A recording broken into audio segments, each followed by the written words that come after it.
Hello guys, तर सकाळी सकाळी कसं पक्ष्यांचा आवाज ऐकायला छान वाटतं ना. ते यांना चहा रेडी केली आणि दिली. नंतर हिची घेतली मी तयारी करायला.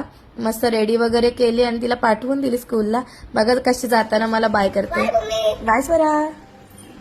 ही गेली आणि घेतली दिवाबत्ती वगैरे करून. नंतर मग घेतला हॉल आवरायला. हॉल वगैरे मस्त क्लीन केला. नंतर बेडरूम मध्ये पसारा होता तो सगळा आवरून घेतला. नंतर आलो किचन मध्ये. मग बनवायला घेतला मी कोलबी बटाटा. आणि हिला बटाटा लागतो प्रत्येक गोष्टीमध्ये म्हणून घेतला. नंतर मग भांडी पडलेली ती सगळी घासून वगैरे घेतली. आणि नंतर मग काय लावून वगैरे पण घेतली लगेच.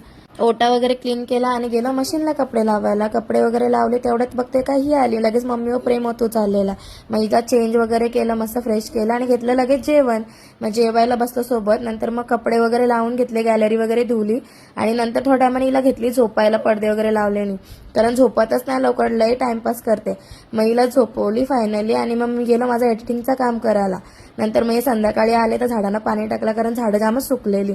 मग नंतर घेतलं मी संध्याकाळचं जेवण बनवायला. मस्त मांदेली फ्राय केली आणि तांबीचा कालवण. नंतर हिचा संध्याकाळी अभ्यास होता, मग तो अभ्यास घेता थोडीशी लर्निंग घेतली. Yes, next. नंतर मग घेतला हिला जेवण. हिला फक्त भात आणि बटाटाच लागते, बाकी काही नसलं तरी चालते. मग आम्ही बसलो नंतर जेवायला. जेवलं वगैरे आणि मला जेवल्यावर काहीतरी गोड लागतं मग मी घेतला बिस्किट खायला. कोणाकोणाला आवडते नक्की सांगा. भेटूया नेक्स्ट व्लॉग मध्ये. तोपर्यंत बाय.